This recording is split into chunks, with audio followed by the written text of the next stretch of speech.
సర్వధర్మాన్ పరిత్యజ్య మామేకం శరణం వ్రజ. సర్వ జగతిని త్యాగం చేసి కేవలం నన్నే ఆశ్రయించు పార్థ.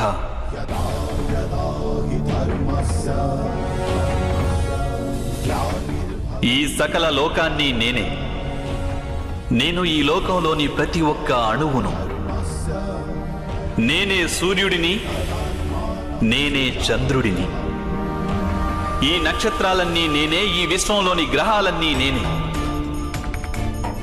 నేను సూర్యుని కంటే ముందు నుండి ఉన్నవాడిని, అలాగే ఒక మొక్కపై తొడిగిన మొగ్గ కన్నా నవ్యుడను నేను. ఈ మానవులందరూ నేనే. నేనే స్వర్గాన్ని నరకాన్ని ధారణ చేస్తున్న శక్తిని. నేనే దుర్యోధనుణ్ణి,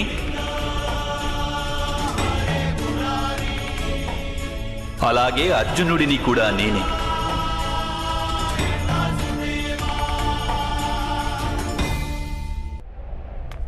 అది ఎలా సంభవం మాధవ?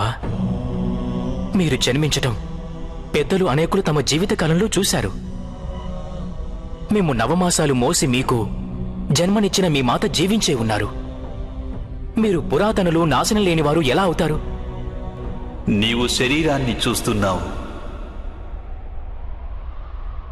కానీ నేను ఆత్మ గురించి మాట్లాడుతున్నాను. నేను అనేక జన్మలెత్తాను పార్థ. నేను అనేక అవతారాలను ధరించాను. ఎన్నో శరీరాలతో జన్మించాను నేను. అలాగే ఈ మట్టిలో కలిసిపోయాను.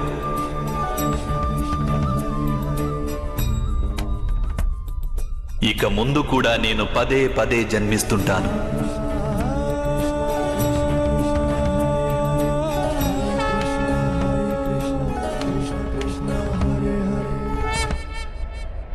యదా యదా హి ధర్మస్య గ్లానిర్భవతి భారత అభ్యుత్థానమధర్మస్య తదాత్మానం సృజామ్యహం.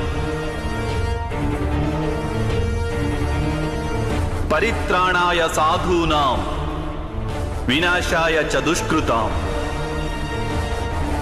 ధర్మ సంస్థాపనార్థాయ సంభవామి యుగే యుగే.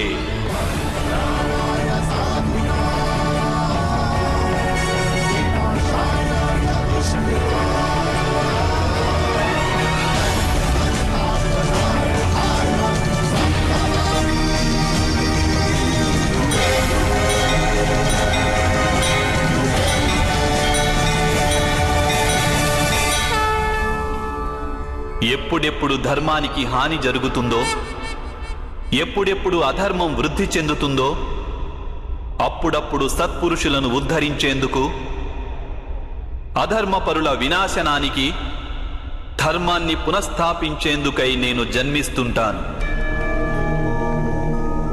ఇది ప్రతి యుగంలోనూ జరుగుతూ వచ్చింది, అలాగే ఇక ముందు కూడా జరుగుతూనే ఉంటుంది. నేనే నాశనం లేని పరమాత్మను. నేనే మత్స్యావతారాన్ని, నేనే వామనావతారాన్ని,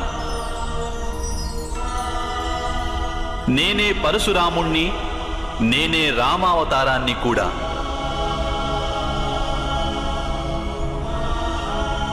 నేనే బ్రహ్మ విష్ణు మహేశ్వరులను, నేనే సరస్వతి లక్ష్మి పార్వతిని కూడా.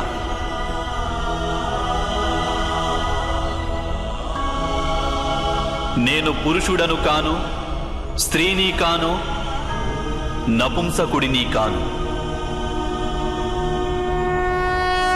నేను శరీరాన్ని కాను, శరీర అవయవాలను కాను. నేను జ్ఞానాన్ని, సృష్టిని, చైతన్యాన్ని. నేను పరబ్రహ్మను. నేనే సర్వస్వాన్ని.